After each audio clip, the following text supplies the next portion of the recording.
Muito boa noite, minha gente. Muito boa noite.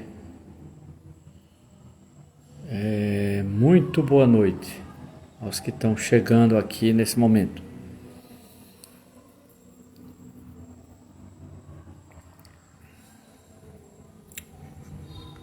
Muito boa noite. Desde ontem, sexta, sábado e domingo, essas 3 noites, a partir das 20 horas, teremos um breve curso sobre a obra cinematográfica de Ingmar Bergman, o cineasta sueco falecido em 2007.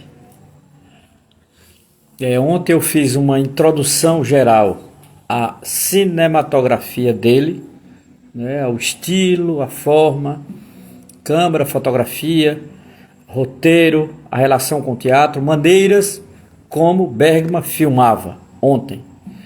Hoje eu vou discutir Bergman e a filosofia existencial, que na verdade é o tema da live de modo geral. O tema geral das lives serão sempre Bergman e a filosofia, o cinema de Bergman e a filosofia. Então ontem eu fiz uma introdução geral a Bergman, tanto a relação com o teatro, o estilo, a forma, a opção por um tipo de fotografia. Bergman era muito bom na fotografia, principalmente no preto e branco. E hoje eu quero entrar propriamente no tema Bergman e a filosofia existencial. Vou citar alguns filósofos e filósofas. Vou citar um texto que eu escrevi em 2011 e vou fazer alguns comentários a alguns temas existenciais na filosofia de Bergman. Muito boa noite, Rosa. Boa noite, seja bem-vinda. Boa noite a todos e todas que estão aqui. Aos que estão chegando agora, a live de ontem, de hoje e de amanhã será sobre Bergman, o cinema de Bergman e a filosofia. É o tema de 3 lives que eu organizei desde ontem, sexta, hoje, sábado. Amanhã, domingo, teremos a última parte. Serão em 3 partes, a filosofia existencial e o cinema de Ingmar Bergman. Como eu dizia ontem, eu sou muito fã do cinema de Bergman, admiro demais. Entendo quem não gosta do cinema dele, eu tenho colegas que não gostam porque acham um cinema tedioso, parado. Um cinema parece mais um teatro do que cinema, tal. Eu conheço várias críticas a Bergman. Entendo, não concordo com nenhuma delas, mas entendo e sei que não é fácil também assistir o filme de Bergman. Os filmes de Bergman não são para adolescentes ou para crianças, são filmes literalmente de adulto, por conta, obviamente, da sua carga existencial. Bergman, ele era ele fazia um cinema de autor, ele era autoral, ele sabia o que estava fazendo, ele tinha nitidamente a dimensão do conteúdo do seu cinema. Isso era nítido em Bergman. Não precisa nem conhecê-lo para saber disso. Não precisa nem conhecê-lo. O cinema de Bergman é nitidamente orientado por uma perspectiva existencial. Nitidamente orientado por uma perspectiva existencial. Então eu vou tratar hoje da relação de Bergman com o cinema e filosofia. Tratarei da relação do cinema bergmaniano com a filosofia, em particular com a filosofia existencial. Para isto, citarei como referência fundamental 4 pensadores ocidentais. O primeiro é um patrício de Bergman, não podia ser diferente, Bergman era leitor dele. Bergman é dinamarquês, Bergman é sueco, mas é de língua escandinava, faz parte da cultura escandinava, Bergman era leitor de um dinamarquês chamado Søren Kierkegaard, Então Kierkegaard, Heidegger, Sartre e Simone de Beauvoir. Eu acho que esses 4 pensadores dão conta do conteúdo do cinema de Ingmar Bergman. Ontem eu falava do estilo de Bergman, da forma de Bergman, da linguagem do cinema bergmaniano e, obviamente, da fotografia. Hoje eu quero entrar na filosofia, Hoje e amanhã um pouco como Bergman utilizou-se, a partir da sua câmara cinematográfica e dos seus roteiros, não é, de conceitos filosóficos. Com isso eu não estou dizendo que Bergman fez filosofia com a câmera, não é bem isso. Ele, nas entrevistas dele, Bergman costumava dizer que não era filósofo, não era psicólogo e tal. Claro, ele não é filósofo, não era psicólogo, mas se apropriou de temas nitidamente filosóficos, eu até diria de temas nitidamente psicofilosóficos ou filopsicológicos, né? Tanto faz. Ou filopsicológico ou psicofilosóficos, né? Ele se apropriou desses temas, né, para construir seu roteiro. Ele era um excelente roteirista, trabalhou inclusive antes de dirigir como roteirista lá, ali no início dos anos 40 em Estocolmo, na Suécia. E Bergman conhecia muito bem o roteiro. Roteiro é preciso, para fazer um bom roteiro é preciso ter uma capacidade de escrita e criativa. Então, escrever, o roteiro é uma forma de escrita, né? E Bergman tinha um domínio muito interessante, ele escrevia muito bem, fica nítido no livro dele Imagens, né? E também no Lanterna Mágica, que é um livro belíssimo, né? Recomendo demais aqui.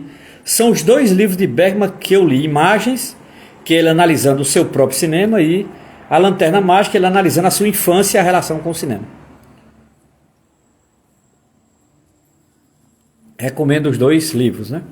Então Bergman era um escritor excelente, mas obviamente ele se apropriava, não é, de forma de pensamento filosófico. Bergman conheceu de certa forma o cinema neorrealista, ele conheceu o cinema noir. O noir ele admirava, né? Ele viu nascer o chamado noir francês e americano. Então ele tem influência cinematográfica, influência dramatúrgica. Bergman era um leitor voraz de Strindberg, que era um dramaturgo patrício seu, né, sueco. Mas Bergman admirava demais Shakespeare. Shakespeare, eu acho que Bergman leu tudo, né, de Shakespeare, adaptou inclusive. Então Bergman tem uma relação com o teatro, que significa dizer, Bergman tem uma relação com a palavra, é isso que me interessa, né? A relação de Ingmar Bergman com o teatro é a relação de Ingmar Bergman com a palavra. E a relação com a palavra inevitavelmente o leva à filosofia, né? A filosofia é uma área de conhecimento que trabalha com elaboração conceitual. É essa forma de elaboração conceitual da filosofia que é traduzida em palavras, né, que é transmitido em palavras e torna-se linguagem, que eu vejo no cinema de Ingmar Bergman. Então não é que Bergman foi filósofo, Bergman se apropriou de temas filosóficos. Essa é a minha hipótese de trabalho, lendo ele e vendo, não é, os filmes dele. Então assim, vamos lá, eu pretendo aqui, né, apenas anunciar como sugestão. Obviamente uma live de 1 hora é uma introdução, né? Apenas anunciar aqueles filósofos que eu acho importante para entender Bergman, que são os que eu usei no artigo. Ali por volta de 2011 eu escrevi um artigo intitulado Bergman e Dreyer, herdeiro cinematográfico de Kierkegaard. Esse artigo aqui, olha o título aí, Bergman e Dreyer, herdeiro cinematográfico de Kierkegaard, no livro Filosofia, Cinema e Educação, da editora da Universidade de Vitória da Conquista, né, na Bahia. Esse livro aqui tem artigos sobre cinema, sobre educação, sobre filosofia, não é? E eu escrevi esse texto ali por volta de 2011 sobre Bergman. Eu sempre fui fascinado por Bergman e resolvi, né, escrever alguma coisa, né, levar a sério o cinema dele e trabalhar filosoficamente. E aí, vendo o filme de Bergman, não é? E sendo professor de filosofia contemporânea, não é? Eu percebi que havia ali uma coisa extraordinária, que era uma maneira de entender a filosofia que passava pelo cinema, e uma maneira de entender o cinema que passava pela filosofia. Então eu joguei um pouco Bergman à luz do cinema, Bergman à luz da filosofia, não é? E a maneira como Ingmar Bergman foi bastante, não é, original. E isso para mim foi fundamental. Vejam, para aqueles que não sabem, Bergman nasceu em 1918 e morreu em 2007, né? Agora, antes de entrar propriamente na filosofia do cinema bergmaniano, em que eu vou me utilizar de Kierkegaard, Søren Kierkegaard, um filósofo dinamarquês do século XIX, eu vou me utilizar de um filósofo alemão chamado Martin Heidegger, vou me utilizar de um filósofo francês chamado Jean-Paul Sartre, e vou me utilizar de uma filósofa francesa chamada Simone de Beauvoir. Então, são os autores que eu utilizei quando escrevi meu artigo para me aproximar, para ler as imagens cinematográficas de Ingmar Bergman. E foram esses autores que me levaram aos temas filosóficos da chamada filosofia existencial, ou filosofias existenciais, tanto em Kierkegaard, Heidegger, Sartre, Simone de Beauvoir, né, encontramos facilmente esse horizonte existencial para a linguagem filosófica. Veja, mas eu acho que é importante sugerir aqui para vocês, se você quer conhecer bem Bergman através de documentários, eu tenho 3 documentários maravilhosos, inclusive um deles está no YouTube. Um deles está no YouTube e o outro está no stream, a Prime Video, né? Vamos lá. Há um filme sobre Bergman, ou pela ordem, né? Em 2004, uma cineasta sueca chamada Marie Nairerode, Marie é assim que eu leio, eu acho que ela é sueca, né? Marie Nairerode, Marie Nairerode, fez um documentário intitulado A Ilha de Bergman. Cuidado, tem um filme de ficção com esse nome também, não tem nada a ver. É o documentário feito em 2004. Esse documentário está no YouTube. A Ilha de Bergman. Esse filme é maravilhoso. Vamos lá.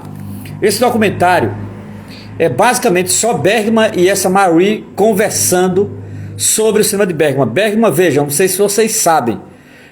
Bergman, o último filme dele é de 2004.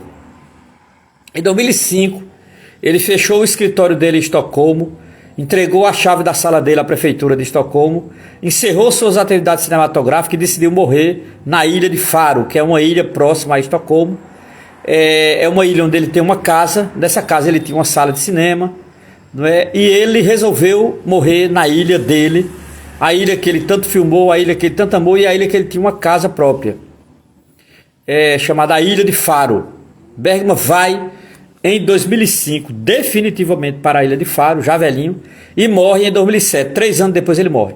Então ele dá uma longa entrevista a essa cineasta, Marie, lá na casa dele, na Ilha de Faro, caminhando dentro da casa e tal. É um filme belíssimo, que é Bergman, veja bem, é Bergman já bem idoso, que se aposentou definitivamente de trabalhar no cinema e volta a pensar na sua casa sobre cinema, como fez seus filmes.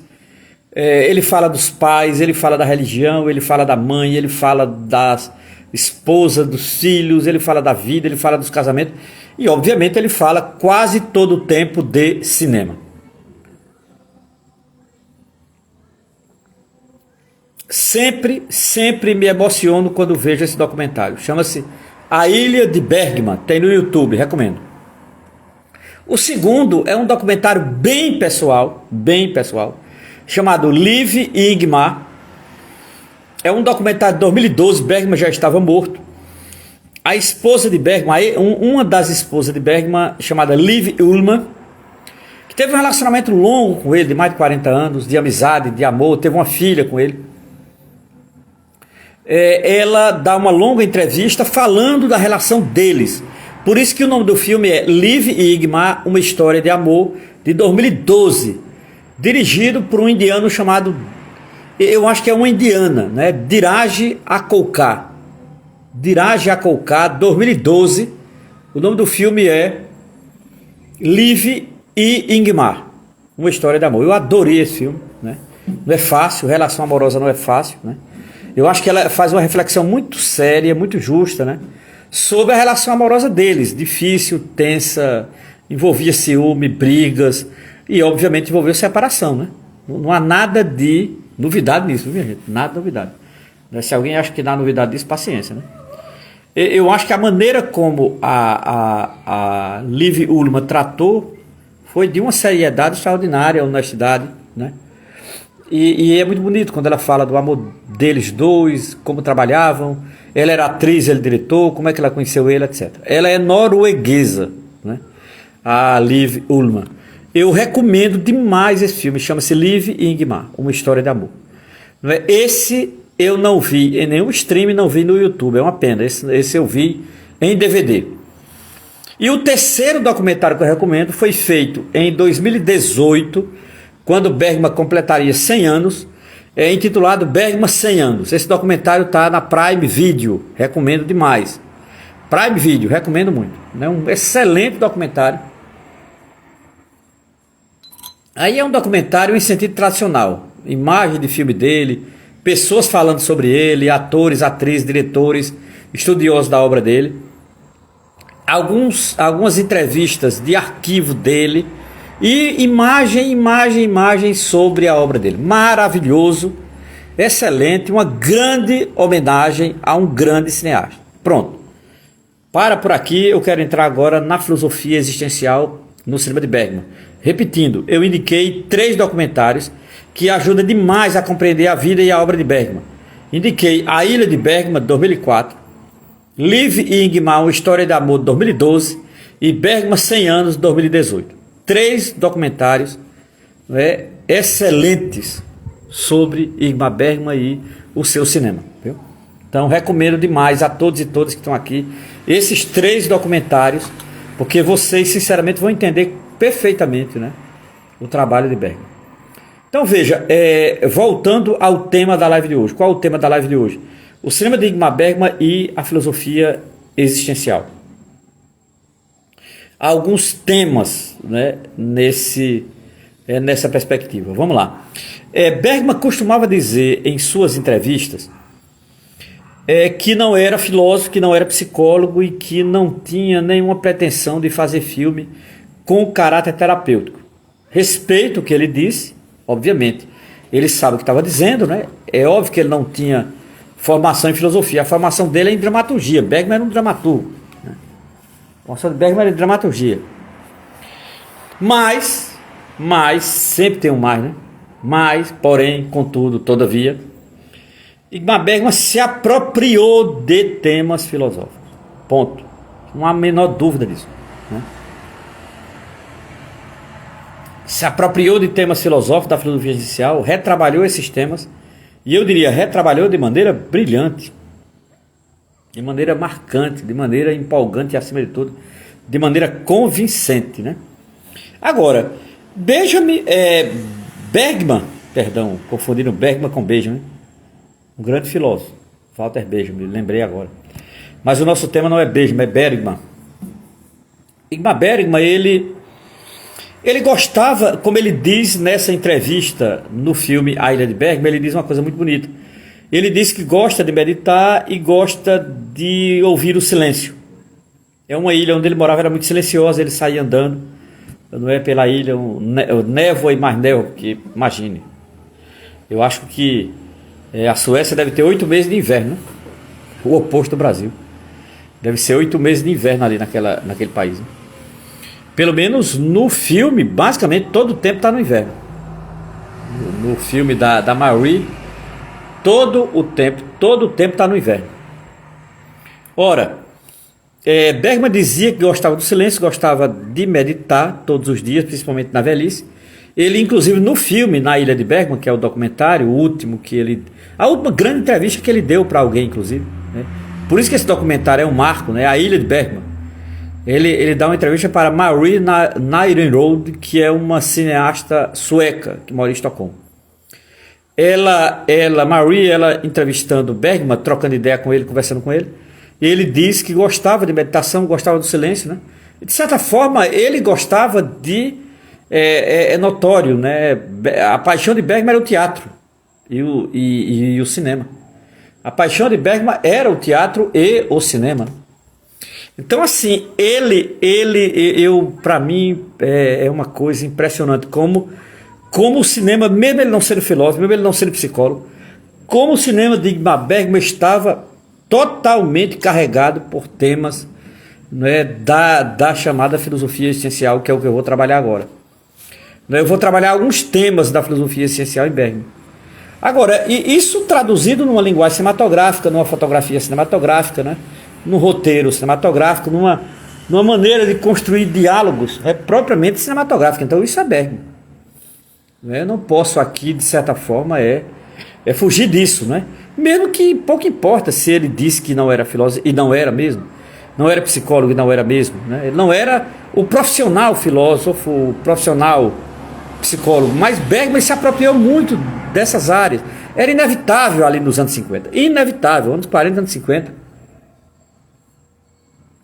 Era uma marca da Europa, havia um predomínio dessas filosofias existenciais depois da Segunda Guerra Mundial. Era notório que ele teria influência disso, inevitavelmente. Agora, a influência desses pensadores existenciais leva Bergman a trabalhar certos temas que nós vamos encontrar pelo menos em 4 filósofos que eu trabalho, que me interessam e que vale a pena. Por exemplo, Kierkegaard. Kierkegaard tem um livro chamado O Conceito de Angústia. Eu acho muito, muito importante esse livro. Eu até diria, esse livro aqui faz nascer o que vamos chamar depois de existencialismo ou filosofia da existência. O próprio Sartre reconhece isso, né? Kierkegaard é o pai da chamada filosofia da existência ou existencialismo, né? Por quê? Porque nesse livro de Kierkegaard há uma preocupação sobre, a partir de uma categoria que eu acho fundamental para definir o existencialismo, que é a categoria de singularidade. Todo ser humano é absolutamente singular para a filosofia existencial.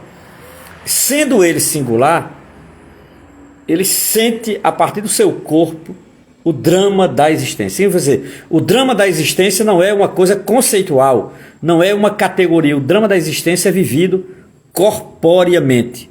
Isso é Kierkegaard, isso é Heidegger, isso é Sartre e isso é Simone de Beauvoir, os autores que eu vou trabalhar aqui. Eu já me planejei umas 3 vezes para dar um curso sobre esses autores. Não sobre eles completamente, mas assim, um livro de cada um deles, né? Uma obra de Kierkegaard, uma obra de Martin Heidegger, uma obra de Sartre, uma obra de Simone de Beauvoir. Já me planejei, já separei as obras. Tenho todas, inclusive em português, traduzidas do alemão ou do dinamarquês, né? No caso de Kierkegaard. Mas nunca levei a cabo. Já dei um curso aqui na Universidade Federal de Sergipe sobre Sartre, né? Uma introdução ao existencialismo de Sartre. Eu já dei um curso. E também já dei um curso sobre o conceito de memória na obra de Simone de Beauvoir. Beauvoir é uma grande memorialista. Uma das maiores memorialistas do pensamento ocidental. Né? Mas nunca dei um curso sobre esses 4, como eu tinha me planejado e pensado. Né? Que são os 4 que mais vão ter influência no cinema de Ingmar Bergman. Né? Então veja, começando por Kierkegaard, você vai ter exatamente essa preocupação com o conceito de angústia. No caso de Heidegger, é principalmente o tema da morte. Eu acho que é um livro importante. Em 1926, Heidegger dava uma grande virada na filosofia ao tornar público o livro Ser e Tempo. Ser e Tempo. Esse livro é considerado um dos mais importantes livros da década de 20, do século 20. E é considerado um dos mais importantes livros de toda a história do pensamento ocidental. Independente, veja, isso era 1926. 1926. Independente do destino de Heidegger. Todos sabem aqui que Heidegger aderiu ao nazismo, né? Eu sempre me pergunto como é que um filósofo tão inteligente, como é que um filósofo tão preparado intelectualmente adere ao nazismo. Essas coisas, para mim, sempre me incomodam, né? Que significa dizer, a inteligência e a sabedoria não é antídoto, né, contra ideias extremistas, em particular extremistas de direita, né? É óbvio que não é, porque se fosse, porque inteligência não faltava a Heidegger. Não foi por ignorância ou falta de inteligência que esse homem aderiu ao nazismo. É uma pena, eu só lamento. Eu lamento, e é um problema para o heideggeriano. Eu não sou heideggeriano, eu leio Heidegger, mas não sou heideggeriano, jamais serei. Mas a obra é importante e há nessa obra uma reflexão original sobre a morte que vai ter um impacto na maneira como Ingmar Bergman vai tratar desse tema. Como vocês sabem, Bergman trabalha esse tema como ninguém, né? Esse é um tema, mas muito bem tratado por Ingmar Bergman, né? Muito bem tratado. Eu até diria que é, para mim, um dos maiores cineastas a tratar do tema da morte. Mas eu não paro em Heidegger, eu continuo, não é? Sartre, não é? Em particular, uma das primeiras obras de Sartre, chamada A Transcendência do Ego, e a sua obra mais famosa, de 1943, intitulada O Ser e o Nada. Por que eu destaco o Ser e o Nada? Porque no Ser e o Nada vai ter uma reflexão sobre a morte extraordinária, na linha de Heidegger, por exemplo. Né? Para Sartre, e obviamente para Bergman, a morte não é um lugar. A morte não é um lugar para onde vamos. A morte não é uma coisa que nos apossamos dela. A morte não é uma realidade exterior ao ser humano. A morte, minha gente, é a nossa própria condição. A morte não está no fundo do mar, embaixo da cama. A morte não está lá no futuro esperando a gente. Entendamos, a morte somos nós. A morte está cravada na nossa carne. A morte está cravada no nosso corpo. A morte está cravada na nossa consciência. Por isso, dizia Heidegger, o ser humano é um ser para a morte. Sartre vai dizer, a morte nos é ontológica. Todos e todas morremos independente da nossa condição, independente da nossa vontade, independente do nosso desejo, independente do que somos. A morte nos é ontológica, significa dizer, a morte é o nosso próprio ser, ponto. Isso é Kierkegaard, isso é Heidegger, isso é Sartre, isso é a dona Simone de Beauvoir. Então eu trabalho essa concepção sartriana de morte para me aproximar dos filmes em que Bergman trata da morte. Filmes como Juventude, Morango Silvestre, A Hora do Lobo, são filmes em que Bergman trata diretamente ou indiretamente do tema da morte. São filmes extraordinários. Tal. Então, de Sartre eu me utilizo de O Ser e o Nada. De Simone de Beauvoir, o que é que eu uso? Ah, minha gente. Um livro maravilhoso dele. Bem lembrado, Felipe. Gritos e Sussurros. Bem lembrado. Já é a fase dele fazendo filmes, inclusive, colorido, né? Nos anos 70. Gritos e Sussurros. É um grande filme. O Woody Allen achava um dos maiores filmes dele. Eu gosto, não acho o melhor filme dele, mas gosto de Gritos e Sussurros. Simone de Beauvoir é um livro dela, minha gente, que eu qualquer dia eu ainda pretendo dar um curso inteiro só sobre esse livro, assim, fazer com que quem tem interesse desse curso, fulano, ciclano, quem tem, pronto, todo mundo tira a cópia do livro, ou consegue PDF, mas todo mundo vai ler unicamente este livro, chama-se A Cerimônia do Adeus. Eu ainda quero dar um curso sobre esse livro. Esse livro é extraordinário. A Cerimônia do Adeus. E esse livro é dividido em duas grandes partes. A primeira parte é um diário em que Simone de Beauvoir iniciou em 1970 e só acaba em 1980. É um diário em que ela vai registrando o cotidiano de Sartre.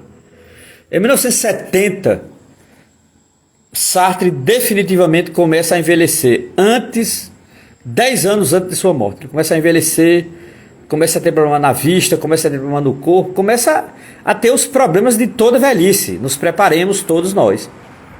Começa a ter os problemas da velhice. Sartre fumava muito, Sartre bebia muito, não é? E o corpo tem limites, inevitavelmente. Isso não é nenhuma leitura moral, não sou moralista, nem quero saber disso. Mas é uma realidade, existe realidade que independe do nosso juízo de valor. Não é? E Sartre começava a envelhecer, ter problemas de saúde, e Simone de Beauvoir resolveu registrar o envelhecimento de Sartre até a sua morte. Isso é genial, é a metade desse livro. Chama-se A Cerimônia do Adeus. É a metade do livro, tá certo? É a metade. A outra metade é uma longa entrevista que ela fez com ele em 1974. Simone de Beauvoir queria deixar um registro. Ela convivia com Sartre. Eles eram companheiros. Ela convivia com Sartre já há muito tempo. Ela conhecia bem ele. Mas ela queria fazer algumas perguntas a ele e queria que ele respondesse livremente, do jeito que ele quisesse. Por isso que eu acho que esse livro, além de ser uma excelente reflexão sobre Sartre, é uma introdução ao seu pensamento, né? Quando eu dei um curso aqui de introdução ao existencialismo, eu usei parte desse livro por conta da entrevista que ela faz com ele. Então, recomendo demais esse livro, A Cerimônia do Adeus. Agora, o que é que esse livro tem que interessa-nos para entender o cinema de Bergman? Porque esse livro é basicamente sobre Sartre. Né? É um diário, eu acho isso maravilhoso. Né? Nesse diário, Simone de Beauvoir faz uma coisa, minha gente, que eu acho muito massa. Muito bom o que ela faz nesse diário. Ela tenta mostrar, veja, Sartre nos anos 70 era um mito. Um mito de verdade, não é esses mitos babaca do Brasil, não. Era um mito de verdade. Sartre era uma figura lendária no mundo inteiro, Sartre era ali, em 1970, o maior filósofo do mundo. Então era uma figura lendária, uma figura mítica, uma figura que todo mundo queria saber, queria ler, queria saber a opinião. Sartre viajou o mundo inteiro, inclusive veio ao Brasil. Mas Simone de Beauvoir disse: o mundo tem o mito, eu tenho o homem. É uma frase que está nesse livro, lindíssima frase. O mundo tem o mito, eu tenho o homem. O homem é o quê? O ser humano frágil. Então, assim, por mais lendário que Sartre fosse para os outros, para Beauvoir, que convivia com ele, ela estava vendo um homem simples, um homem que estava envelhecendo, um homem que tinha medos, dramas, angústias, um homem que foi à depressão quando ficou cego. Sartre ficou cego a partir do final de 1975. Veja, Sartre era um leitor compulsivo. Ficar cego para ele era fatal. Sartre lia desde os 9 anos de idade. Sartre era um leitor compulsivo. Ler era, além de ser a maior atividade intelectual dele, era o seu maior entretenimento. Sartre lia em qualquer lugar, no bar, no trem, no avião, em casa. Sartre lia em todo lugar, porque ele era um leitor compulsivo. Para um leitor compulsivo ficar cego é trágico. E Sartre entra numa profunda depressão. Simone de Beauvoir resiste a isso, tal. Até 80, quando ele morre. Então, esse livro é um registro do cotidiano de Sartre maravilhoso. E, ao mesmo tempo, um registro da humanidade de Sartre. Né? É um registro do homem Sartre, do humano Sartre, do ser humano Sartre. Eu acho absolutamente fundamental isso. Né? E isso é extraordinário. Né? Isso, Gilda, um texto de Leandro Conde, né, sobre o amor. Interessante, é verdade. Publicado pela editora Boitempo, viu, Gilda? É isso, né? Esse texto que você está falando, né? Muito bem, então Sartre, Simone de Beauvoir, ela tem esse registro. Agora, a segunda parte desse livro é uma longa entrevista que ela fez com Sartre em 1974. Longa entrevista maravilhosa. Uma entrevista, sem dúvida nenhuma, impecável, assim. Eu acho a melhor introdução, porque é Sartre falando dele mesmo. Né? É Sartre falando da vida dele, tá aqui nesse livro. A Cerimônia do Adeus. Recomendo demais esse livro, é um imenso aprendizado. Né? Então, tomando Kierkegaard, Heidegger, Sartre e Simone de Beauvoir, quais seriam os temas filosóficos existenciais do cinema de Ingmar Bergman?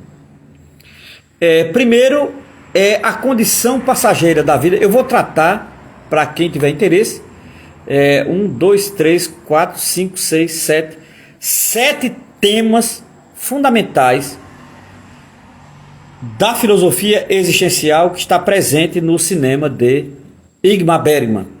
O primeiro tema é a condição passageira da vida e a busca de sentido.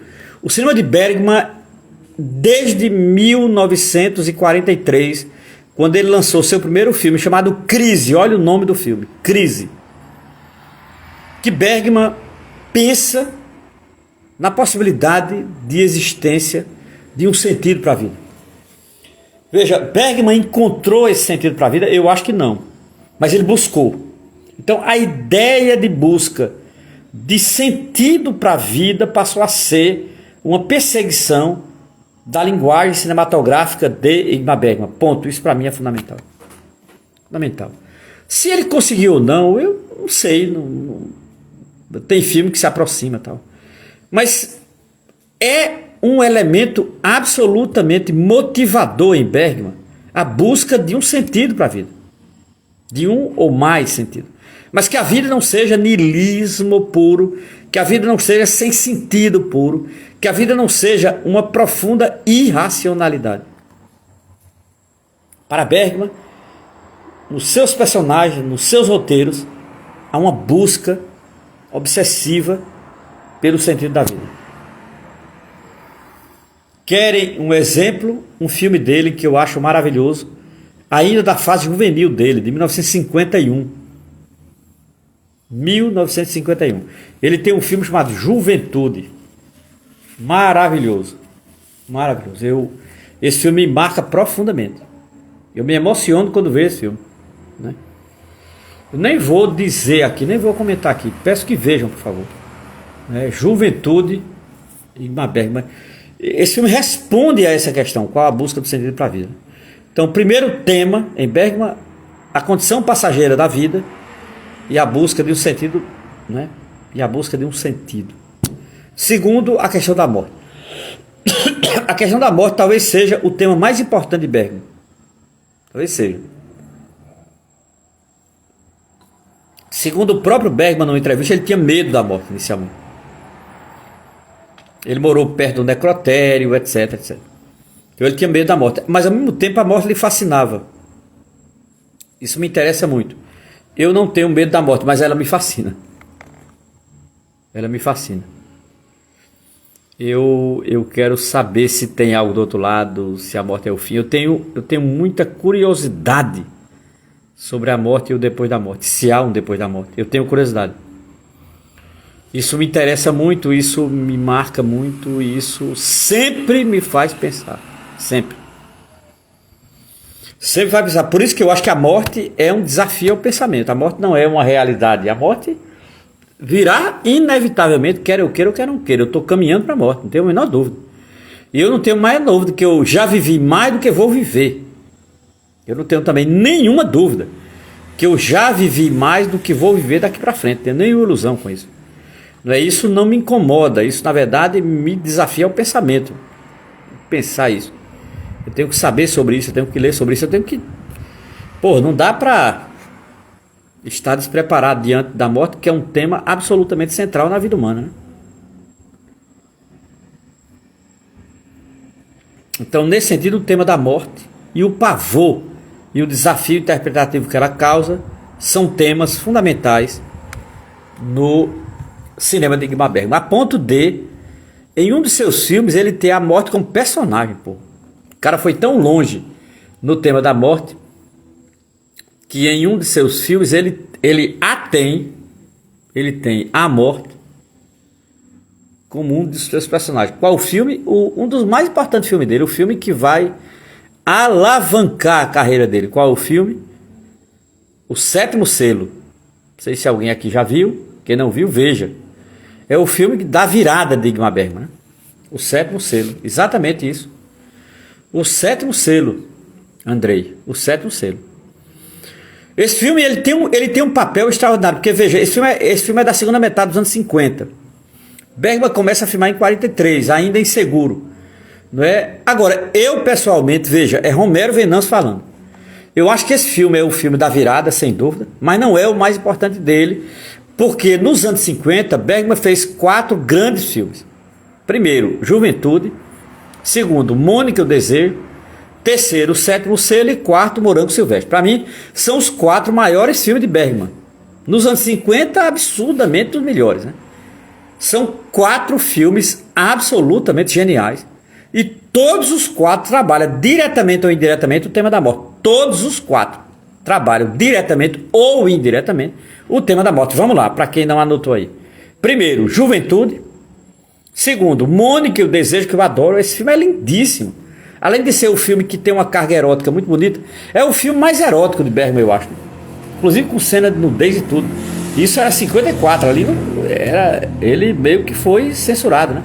Não era permitido aquele tipo de coisa. Bergman foi muito ousado nesse filme, né? Primeiro Juventude, depois Mônica e o Desejo, depois O Sétimo Selo e depois Morango Silvestre, que é um filme absurdamente genial. Minha gente, me incomoda esse filme.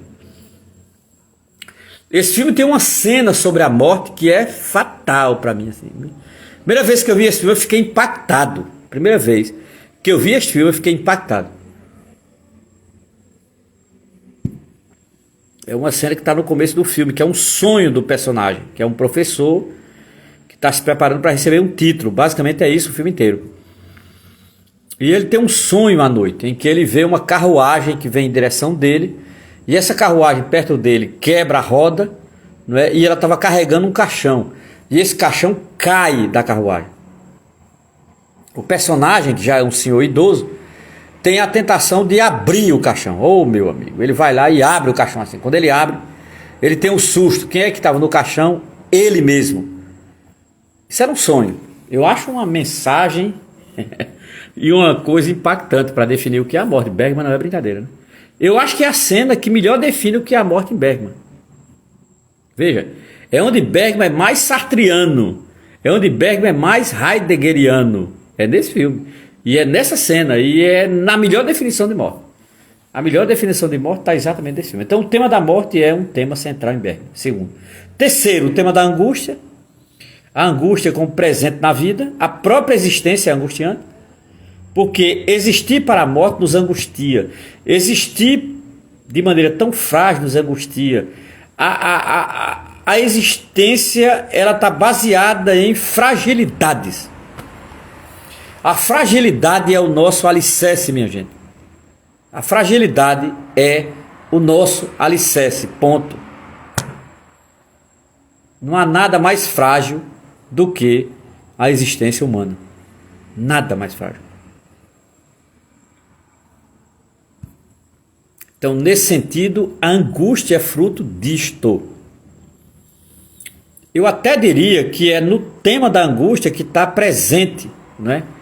É o que eu chamaria de herança, eu chamo, né, no meu artigo, né? Eu citei aqui no começo, para vocês que estão chegando agora, um artigo que eu escrevi em 2011 sobre Bergman, né? E eu mostro a influência desse filósofo chamado Kierkegaard em Bergman. O nome do artigo é Bergman e Dreyer, herdeiros cinematográficos de Kierkegaard. Esse artigo aqui. Eu escrevi em 2011, né? E é nesse artigo aqui que vai estar essa questão fundamental, que é o conceito de angústia de Kierkegaard, que está nesse livrinho aqui que eu acho massa. Editora Voz, traduzido direto do dinamarquês, traduzido pelo professor Álvaro Valls, o maior estudioso de Kierkegaard no Brasil. Ora, é nesse conceito de angústia que vai estar o tema da angústia que Bergman trabalha nos seus filmes. O quarto tema é o tema da consciência da finitude, né? Bergman é um cineasta absolutamente realista em relação à vida. Bergman não é melodramático, Bergman não é o ilusionista, Bergman não quer nos enganar utilizando a arte cinematográfica. Bergman é profundamente, mas profundamente realista. Profundamente realista. Significa dizer, Bergman não quer utilizar do recurso do expediente ilusionista, né, para nos enganar. Ora, nesse sentido, para Bergman, o que de certa forma centraliza a existência e a finitude, toda existência é finita. Existir é ser finito. Existir é ser finito. Isso é Bergman, isso é Kierkegaard, isso é Sartre, isso é Simone de Beauvoir, isso é Heidegger. Existir é ser finito. Depois, o quinto tema da filosofia essencial do cinema de Bergman, o quinto tema, é a condição sempre dramática das relações amorosas. Bergman percebe que o mundo moderno, impactou a intimidade. O mundo moderno transformou a intimidade. Não é fácil relação amorosa. Não é fácil conviver, não é fácil manter, não é... A relação amorosa será sempre um desafio, né? E Bergman mostra bem nos seus filmes, né? Como é dramático relacionar-se amorosamente com alguém. Isso independe, minha gente. Olha, pode ser numa relação heteronormativa, pode ser numa relação homossexual, numa relação transexual. Não, para Bergman não. Veja, obviamente o cinema de Bergman é muito pautado na heterossexualidade, mas a maneira com que ele trata o problema é tão universal que atinge qualquer ser humano. Então, assim, alguém que acha que é fácil namorar, que é fácil casar, isso é bobagem. É um jovem tolo, né? Não é fácil. É uma conquista, é um processo, é um procedimento. É dificuldade, é contradição, é negação, é vai e vem. E às vezes é vai e não vem mais. É assim. Não existe receita para relacionamento amoroso. Quem faz isso engana as pessoas. Bergman não faz um cinema para enganar ninguém. O cinema de Bergman é absolutamente realista. Por isso que as condições de uma relação amorosa para Ingmar Bergman são sempre dramáticas. E o que é que resolve o amor? A morte. Pronto, isso é Bergman. Não é? Você terá resolvido o problema do amor na morte. Pronto. Ponto, é isso. Por isso que tem gente que se mata por amor, inclusive, né? Não recomendo, mas tem gente que faz isso.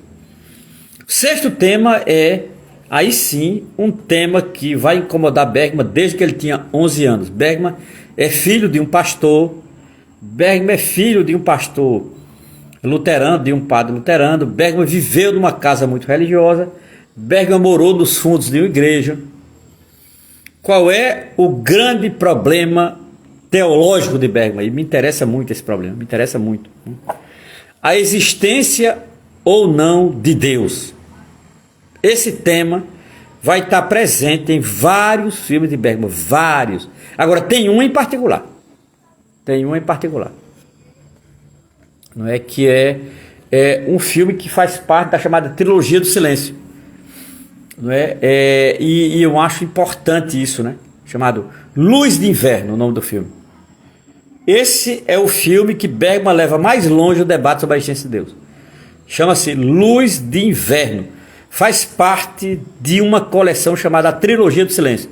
61, 62 e 63.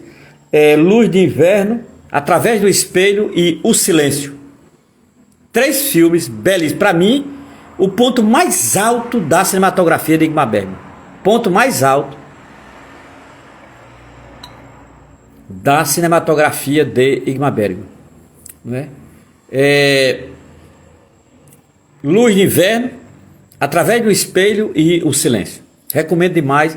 Esse filme me marca. Eu cheguei a escrever um artigo sobre esses filmes. Sobre a trilogia do Silêncio de Bergman. Foi o segundo artigo que eu escrevi, porque esses filmes são muito bonitos. Esse filme me impactaram. Eu assisti assim numa noite, fiquei acelerado, quase não dormia. Fiquei siderado. Eu vi um atrás do outro, né? Em DVD. Na época tinha em DVD pelo selo Versátil. Eu tinha esses 3 filmes, eu adoro esse filme. Chama-se A Trilogia do Silêncio. Luz de Inverno, onde ele vai tratar o tema da existência de Deus, porque o personagem principal é um padre. Através de um Espelho, que é de uma personagem esquizofrênica, e O Silêncio. Cara, 3 grandes filmes. Por favor, quem não viu ainda, veja, porque é onde Bergman é muito grande. E o tema da existência ou não de Deus passa a ser um tema, não é, absolutamente fundamental no cinema de Bergman. E por fim, para terminar a live, a complexidade e a profundidade como forma de pensar a vida. Bergman, ele levava extremamente a sério a vida. A vida é complexa, a vida é profunda, a vida não é brincadeira, a vida não é uma mera casa de passagem, a vida tem uma dimensão existencial absolutamente fundamental que o sujeito sente e vive no próprio corpo. E é essa singularidade que vai nos informar o quão complexa e o quão profunda é a vida. Você pode ser religioso, você pode ser ateu, pouco importa. A complexidade da vida é aquilo que, de certa forma, indica a sua profundidade. Bergman é um grande cineasta filósofo, e aquele que soube se apropriar muito bem de categorias das filosofias existenciais para elaborar seu roteiro e fazer o filme que fez. Grandes filmes. Para aqueles que estiveram aqui hoje, esse foi o segundo encontro sobre o cinema de Ingmar Bergman e a filosofia da existência. Começou ontem, hoje e amanhã. Amanhã eu encerro essas 3 lives sobre Bergman, articulando o pensamento bergmaniano, né, e a questão do sentido para a vida, né, e aí amanhã eu vou explorar mais Simone de Beauvoir, a relação entre Simone de Beauvoir e Ingmar Bergman, questão da memória, questão da velhice, né, e a questão do sentido para a vida. Ingmar Bergman e Simone de Beauvoir. Agradeço a todos e todas que estiveram aqui. Amanhã às 20 horas voltamos para quem interessa a posse. Grande abraço, muito boa noite, sigamos em paz.